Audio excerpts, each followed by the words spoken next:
Betting app case విచారణకు హాజరైన నటి విష్ణుప్రియ బెట్టింగ్ యాప్స్ వ్యవహారంలో పోలీసులు దర్యాప్తు కొనసాగుతుంది. ఇప్పటికే 11 మంది యూట్యూబ్ ఇన్ఫ్లుయెన్సర్కు పంజాగుట్ట పోలీసులు నోటీసు జారీ చేసిన విషయం తెలిసిందే. తాజాగా బెట్టింగ్ యాప్స్ వ్యవహారంలో పోలీసులు దర్యాప్తు కొనసాగుతుంది. ఇప్పటికే 11 మంది యూట్యూబ్ ఇన్ఫ్లుయెన్సర్ పంజాగుట్ట పోలీసులు నోటీసు జారీ చేసిన విషయం తెలిసిందే. ఈ క్రమంలోని నటి విష్ణుప్రియ నేడు విచారణకు హాజరయ్యారు. బెట్టింగ్ యాప్స్కు సంబంధించిన వివిధ అంశాలపై పోలీసులు ఆమెను ప్రశ్నిస్తున్నట్లు సమాచారం. విచారణకు హాజరయ్యేందుకు మరికొంత సమయం కావాలని పలువురు యూట్యూబర్లు కోరారు.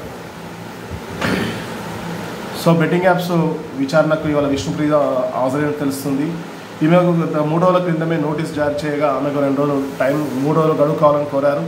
ఇంతలోనే ఇవాళ పొద్దున పంజాగుట్ట పోలీస్ స్టేషన్లో విచారణకు హాజరయ్యారు.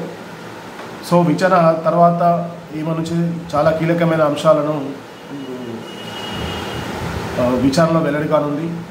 బెట్టింగ్ యాప్స్ ఎవరు సంప్రదించారు,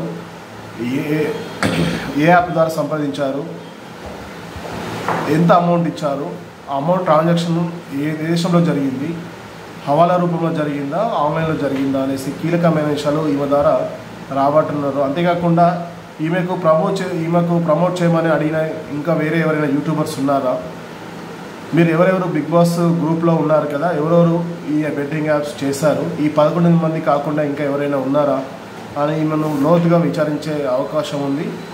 సో ఇప్పుడు 11 మందిలో మొదటిగా విచారణకు హాజరైన విష్ణుప్రియనే కాబట్టి ఈమెకు కొంచెం విచారణ లోతుగానే సాగేటట్టు కనబడుతుంది.